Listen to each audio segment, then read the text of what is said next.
This video is presented by mybookie.ag and we are back with another prediction video, this one for UFC 277 happening this Saturday. People are down on the card and we've definitely seen worse, but for a pay-per-view card, it doesn't seem like a lot of people are too excited about this one. It looks honestly better than people think it is. The cards that people sleep on turn out to be the best. It might be because the fighters have something to prove, they know that's the energy going around it, so they want to put on a big show for the fans that tune in. But I think it's because the main event, people don't like it. People don't like that Julianna Pena and Amanda Nunes are headlining a card. And the co-main event has a strange interim title on the line where the actual champion fought this year already. And he beat the guy that's fighting for the interim title. But when we talk about the matchups, for example, that co-main event is excellent. Brandon Moreno versus Kai Kara-France is always going to be a main card kind of fight on a pay-per-view. Derrick Lewis versus Sergei Pavlovich is a fight that can go either way. You never really know how a Derrick Lewis fight is going to go down. So it's always going to be somewhat entertaining, and it is in Texas, which is a bit of bad luck for Lewis. He never really wins at home,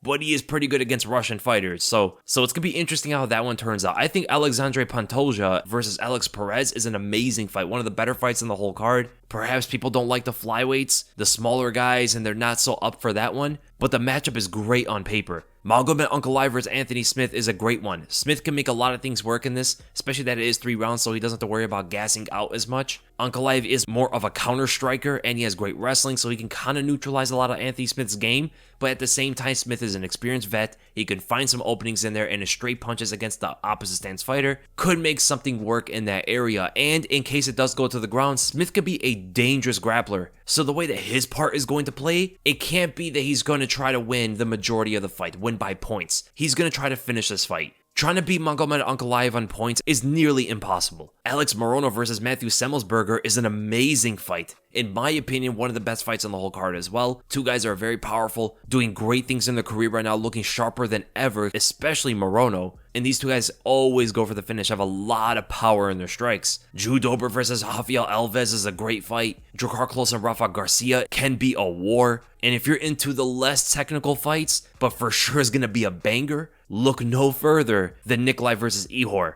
Those two guys are wild, man. Always go for the finish. Not the most skilled guys in the world, but big, powerful brutes. I would say Nikolai's a lot more technical. It's not that fair to say that he's a brute, but Ihor absolutely attacks in that way. But the prospect of the night, there's not a lot of them, let's be honest here. I think like the only big prospect might be Michael Morales. Has a lot of holes, if I'm going to be honest, defensively speaking, and some of his form and his strikes isn't really there. He's a big, strong, powerful, athletic guy who's 23 years old, undefeated right now, but man, he's going to have to make some things work because the day he loses, he might get finished badly in that one. He's extremely defensive on a lot of things he does, but his offense can be pretty overwhelming for their opponents. He is matched up pretty well to look good against Adam Fugit. The fighter of the night, the person that has a lot of eyes on them going into this, is Amanda Nunes. Even though she's not the 135-pound champion, a lot of people are wondering how she's going to look in this one because she looked odd in her first fight with Julianna Pena, gassing out uncharacteristically in the second round, which is something that normally doesn't happen to her.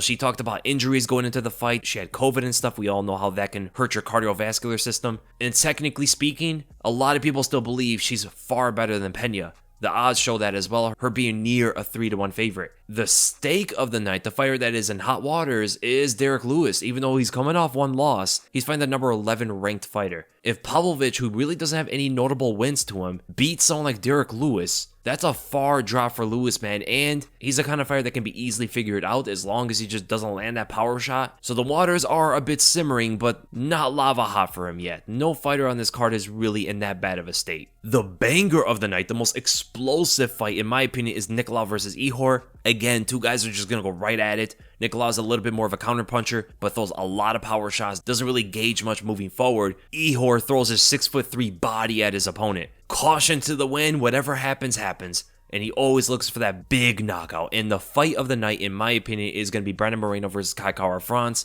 I think by far it's the most technical fight in the whole card. They are obviously the two best fighters here. Some people will argue, what about Pantoja? We'll see how he performs against Alex Perez, but he's not too far away. Moreno and Kara-France are going to really put on a show again. Remember, this is a rematch of an amazing fight they had before, and these two guys always perform, never in a boring fight. And with that, let's go to our first one. Magomed Ankalaev versus Anthony Smith. Right away, you can already see the odds. Ankalaev is over a 5-1 favorite. I mean, he's almost a 6-1 favorite against Anthony Smith. And I don't know if that's right. I don't know if that does it justice because Smith is a guy that looks for the finish at all times, and he's very capable even in this one.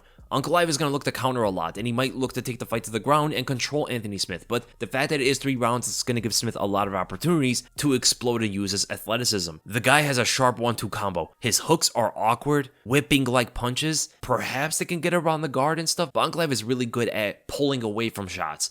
If he pulls away from those whipping hooks, Smith is going to be open for the counter. Anthony Smith's jab and right straight are by far his best weapons he has in his whole arsenal, and it's definitely going to have to be on display for this one. Pick out his targets, don't get too reckless against Ankalaev, he's going to make you pay for it, he's too sharp on the back foot, and the worst case scenario for Smith would be if he were to get backed up, because that's actually where he is the most vulnerable. We saw that in the Glover fight, we saw that even in the Ryan Spann fight before the first knockdown. I mean, turning his back to his opponent, hooks getting flared out and huge telegraph to them and stuff, Ankalaev will have a field day picking him apart on the center line. So if Smith is able to control the range, keep the fight at least in neutral ground at the center, he can have a lot of openings for his jab and right cross to land. But if he's going to start controlling range using his boxing, Smith is not that much of a kicker. He's going to have to be wary about Ankalaev's kicks because those are going to be heavy. And if they start landing early, it'll only take a couple for them to start paying dividends. Especially those light kicks, man, because the further the distance is for boxing range, the more it's going to be pinpoint for Ankalaev's kicking range. And the best course of action for Anthony Smith is, of course, to check him, of course, to block him and stuff, but he doesn't normally do that too often. He has to counter the kicks. He cannot allow Ankalaev to start wailing at him from a distance like that. Because if that starts happening, Smith might get too aggressive or he'll take steps back. And that is absolutely something he does not want to do against Ankalaev, who will control range against him as well as stalk him on the cage. That is worst case scenario for Anthony Smith. So addressing the kicks is probably going to be the most important thing for Smith. And potentially, he's one of the only guys that can match Ankalaev's speed on the center line. And that's going to be huge for him. With Ankalaev's ability to pull away from a lot of the shots and counter with right hooks, left straights, even his kicks are amazing. And that takedown at any opportunity that Smith gets too aggressive, it will completely halt Smith's game and put him in a very bad position in the fight. But a good thing about Anthony Smith is he doesn't overextend moving forward too much when he's throwing straight punches, which can make it a lot more difficult of a target for Ankalaev to counter, but that's only with his hands. I think the kicks from Ankalaev are really going to pay dividends here. So ultimately, my prediction for this fight, I'm going to go with Magomed Ankalaev, and I'm going to go by a decision win. I think Smith might play this one a little bit safer, be more analytical in this one, and not go too crazy like he did against Ryan Spann. He doesn't give up takedown opportunities, counter-punching openings for Ankalaev. At the end of the day, if he goes this route, he will get kicked a lot, man, to the legs, to the body, and hopefully not for his sake, a front kick to the face, just like how Ankalaev knocked out Lungiambula. And then we go to Alexandre Pantoja versus Alex Perez. This one is going to be a bit interesting. A lot of people are writing off Perez's chances in this one. They think that Pantoja's grappling is going to make a big difference, and I can agree with this. Pantoja is definitely going to have the major advantage when it comes to the ground. He's a fantastic grappler, so good at getting the back, scrambles for days, hard to get away from him once it hits the ground. His rear naked choke is something else, man. And knowing the fact that the last fight for Alex Perez is a submission loss to Davis Figueiredo, he got caught with a quick guillotine out of nowhere. It does bring up some questions about his ability to handle Pantoja on the ground, because we know Pantoja is going to chase the takedown just like he did against Brandon Royval. Brandon Royval is also someone who's really hard to scramble with, not only because of his skill, but because of how long he is, and Pantoja eventually got the better of him. With Perez, he likes to kind of sit down in placements, whether it be in the striking or in the grappling. But that's never going to work out when he fights Pantoja. So how is it going to look when it comes to the striking? Well, Pantoja is very strange with the way he approaches this.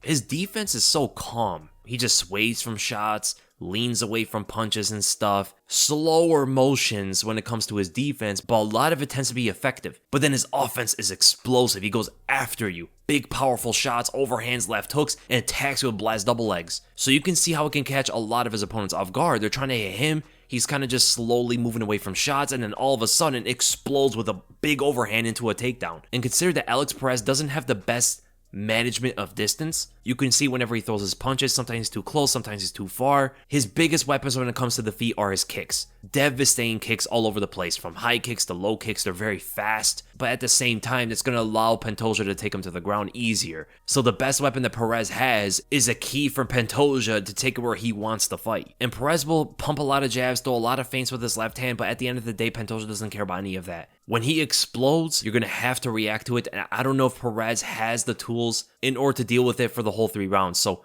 ultimately, my prediction for this fight, I'm going to go with Alexandre Pantoja, and I'm going to go by another submission win. This one I think might happen in the 3rd round. And according to the odds, he is a pretty big favorite, almost 2-1. And then we go to the big man of the card, Derrick Lewis versus Sergei Pavlovich. So the most important thing about the fight is that it's Texas. That means Lewis is going to lose the fight, but at the same time, he's fighting another Russian, and we know Derrick Lewis is good against them, so this fight's going to end in a draw. But honestly speaking, this is another Derrick Lewis fight. Now, there's a couple ways this fight can go down. Either Derrick Lewis eventually finds the knockout blow, losing the fight as he usually goes for him, or Sergei Pavlovich takes him to the ground and beats him up for 3 rounds, eventually finds a TKO or even a submission finish, or even Sergei beats him on the feet, being the more technical striker. And the interesting thing about Derrick Lewis's career is, you would think that he will lose to the wrestlers that he fights, or the guys that have the ability to take him to the ground and hold him down. But those are the guys he usually beats. When you look at Curtis Blades, Alexei Olenek, Ilir Latifi, Blagoy Ivanov, Shamil, Roy Nelson, he beat all of these guys. The only wrestler that really beat him in the UFC was Daniel Cormier. Every other fighter that beat him was a better striker. When you look at Taito Ivasa, Cyril Gane, Junior Dos Santos, Mark Hunt, even Sean Jordan and Matt Mitrione, those are his losses in the UFC. And Sergei Pavlovich is definitely a more technical striker with an ability to take it to the ground, knowing his combat sambo background. And in every single one of his fights, besides the Alistair Overeem fight, he has taken his opponent to the ground. So on paper, as it usually goes against Derrick Lewis, his opponent should win. But it's heavyweight, one punch is enough to end it. We have, top 3 biggest punchers in heavyweight history here? Who really knows how this is going to go down? He's a guy that can just stand up from the bottom. You take him down, he just stands up, and you don't see that in any other division besides heavyweight. Generally because heavyweights are not as technical as the fighters of the other weight classes. So yeah, man, Derrick Lewis fights are the hardest to predict. You never know how these are going to go down. When you think he's going to win, he loses. When you think he's going to lose, he wins. But the fight is in Texas, so that's going to be my lean. I'm going to lean to Sergei Pavlovich. I think he has the ability to take it to the ground at any time. I think he could overall outstrike Derrick Lewis, but the puncher's chance is always going to be there. So I'm going to go with Sergei Pavlovich. I'm going to go by a 1st round TKO. And then we go to the best fight on the whole card. Some people say the real main event. Brandon Moreno versus Kai Kara-France 2, the rematch. Their first fight was excellent. I highly recommend everybody go to watch that fight again. Really good fight, entertaining. Both guys made a lot of adjustments ever since that one. Brandon Moreno eventually won the title. He became the flyweight champion, had 3 fights with Deiveson Figueiredo where they're 1-1-1 with each other. And Kai Kara-France had some losses, has some really good wins, and right now on a good win streak, coming off a big win against Askar Askarov. But look at the stylistic collision here. I believe Brandon Moreno is going to be the superior boxer, and that's going to make up the majority of this fight. Boxing with each other. Moreno's always game in that. Kai Kara-France has the power advantage, but Moreno is a lot slicker, both defensively and offensively. And he's shown that consistently throughout his UFC career. And here's a big advantage going for him. He fought Figueiredo 3 times, a guy that hits on a whole different level than Kai Kara-France. Kai Kara-France wants to knock you out. That's his objective in every single one of his fights. He throws heavy. Lot of power, huge leverage in all of his punches, overhands, left hooks, uppercuts. He wants to end you with his short combinations. But the fact that Moreno was competitive with Deiveson Figueiredo and took all that guy had, I believe it's not crazy to say that we're pretty confident he could take Kai Kara-France's shots. And that's if he can get hit clean like that. Another advantage for Brandon Moreno is he's experienced with 5-round fights. Kai Kara-France is not. Kai has never gone 5 rounds in his entire career. The fact that Moreno won their first fight is another mental advantage for Moreno. And I believe Moreno is overall a better grappler, even though Kai Kara-France showed good grappling against Askar Askarov, who might be the best wrestler of the whole division. He still got his back taken so easily, man. Nearly the whole first round was Askar on Kai Kara-France's back. And in the second round, through the body lock clinch that Moreno is very good at grabbing himself. Look how many times he got that on Figueiredo. When Askar fought Kai, he was able to get around to the back easily even from there. And Moreno can absolutely do the same. So Not only does he have the slicker boxing, getting away from shots, countering, using that longer jab, he has a major reach advantage, surprising power in his own punches, and sneaky high kicks. That orthodox lead high kick is always there to catch his opponent by surprise. It could ultimately show that Kai may be overwhelmed with Moreno's offense. And if Kai cannot knock Moreno out, it's going to be really hard to beat him on points. The fact that Moreno has higher output, the fact that he has a longer reach, the fact that he has a grappling advantage, he has that body lock to always neutralize any kind of aggression from Kai, right? If Kai like swings his way in, Brandon Moreno doesn't have to do what he did in the first fight. He doesn't have to look to evade and counter. He can just go under for the body lock, trip him out, and try to get his back, which is what he exactly did to Figgy. Figgy had a hard time of gauging where he had to strike because that body lock was always there to grab him. And Figgy was able to match Brandon Moreno's reach, where Kai does not. Kai has to get in on him. And for an example, if you look at boxing, look what the Klitschko's were able to do to all of their opponents. Whenever they try to find their way in on the much longer and taller boxer, Klitschko's always had to clinch, neutralize the action, but in MMA, there's a lot more weapons when it comes to that. So a similar kind of dynamic can play out here. Kai tries to find those power punches in there, tries to get the big knockout, Moreno ties him up, neutralizes, trips him out. That could be a repeating thing that happens in this fight, as well as Moreno outboxing him for the most part, which can ultimately make Kai a bit frustrated going into a 5-round fight that he's never been a part of before. Uncharted territory here for Kai to explore against a guy who seemingly is much more skilled in various areas of the game. So ultimately, my prediction for this fight, I'm going to go with Brandon Moreno, and I'm going to go by a 3rd round submission. Oh wait, so the odds actually kind of agree with this. I thought the odds would have it a lot closer. I thought, due to Kai's hype train going on right now, a lot of people believe he's something special. He's going to make something big happen. That's a bit interesting. I actually did not expect that. And then we go to the main event. The second rematch of the card, Julianna Pena versus Amanda Nunes 2. Big question going to be answered here. Was it a fluke? Was Pena's win against the most dominant fighter in the UFC resembling a lightning in a bottle, something that would never be replicated ever again? A very small amount of people would expect that Pena was going to beat Nunes. Considering her skills, I mean, the biggest head-scratching thing about that fight was Nunes gassing out so quickly. We do not normally see Nunes gas out like that. I mean, she's gone 5 rounds against Felicia Spencer very easily, Jermaine Durandamy, Raquel Pennington, Valentina Shevchenko, and she didn't really gas out in those fights like that. Even in the 5th round, she was fresher than she was in the 2nd against Pena. Nunes said that she came into the fight injured, and we all know that she had COVID. That's why she pulled out the first time. COVID can really hurt your cardio, and that's probably what had an effect here. But another question that goes into it is, did it get better? Is her cardio like permanently damaged? Because apparently that happens to some people. We have absolutely no idea. If Amanda Nunes gasses out yet again in the 2nd round, she loses the fight. 100%. Pena might be too tough, too durable to lose in the 1st round like that. But if Nunes does not gas out in the 2nd round, she absolutely bulldozes her, absolutely runs through Pena. It makes that first fight look like it was a complete fluke. The only thing we don't know that makes up this whole fight is, will Nunes gas out like she did last time? That's it. That's the only question we really have, because when we talk about skills, when we talk about technique versus technique, attribute versus attribute, experience versus experience, Nunes has her beat in almost all areas of the game. She's a far better boxer. She's far more powerful. She's way faster, way more athletic. She's a little bit longer. She has the footwork advantage. She has better distance management. She has the grappling advantage. She's bigger and stronger. She makes better decisions in most areas of the game. I mean, Pena lost not too long ago by a submission against Jermaine Durandamy. That's crazy. Do you know how many mistakes you have to make to get submitted by Jermaine Durandamy? The biggest thing going for Pena is her mindset and her toughness. That's pretty much the only thing. And if Nunes is not going to gas out, that doesn't even matter. The toughness and the mindset that Pena has will not even matter if Nunes is going to be fresh for at least like 3.5 rounds.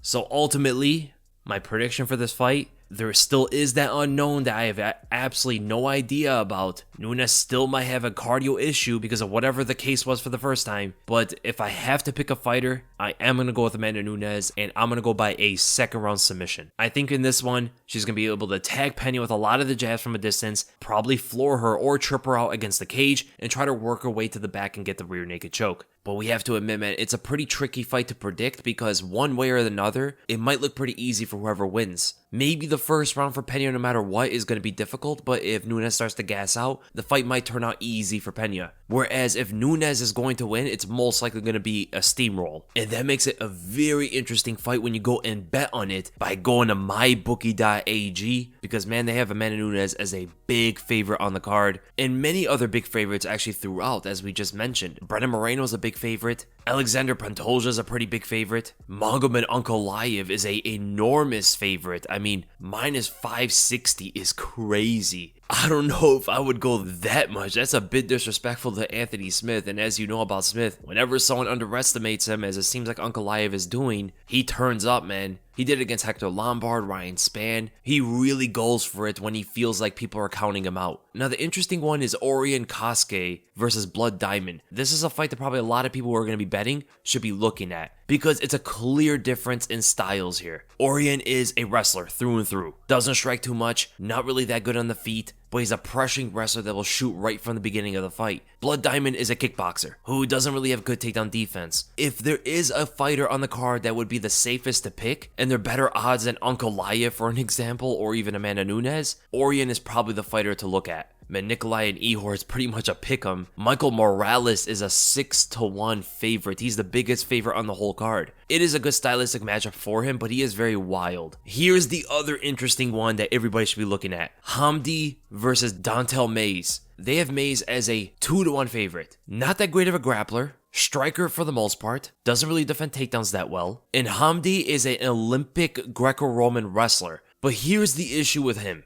Even though he has that skill, he rarely ever uses it. He rarely ever wrestles. The guy's been wrestling his whole life, and he came into MMA throwing bombs. If he strikes in this one, he might get torn apart. That is the reason why I do pick Mace to win, is due to the lack of fight IQ from Hamdi. But if he actually goes and wrestles, he should win the fight. So if I'm going to have a dog in the whole card, I might go with Hamdi due to the odds of him being plus 160, and the fact that if he wrestles and actually uses his head, he can absolutely win that fight. Another dog people look at is Derrick Lewis, but he's only a plus 110.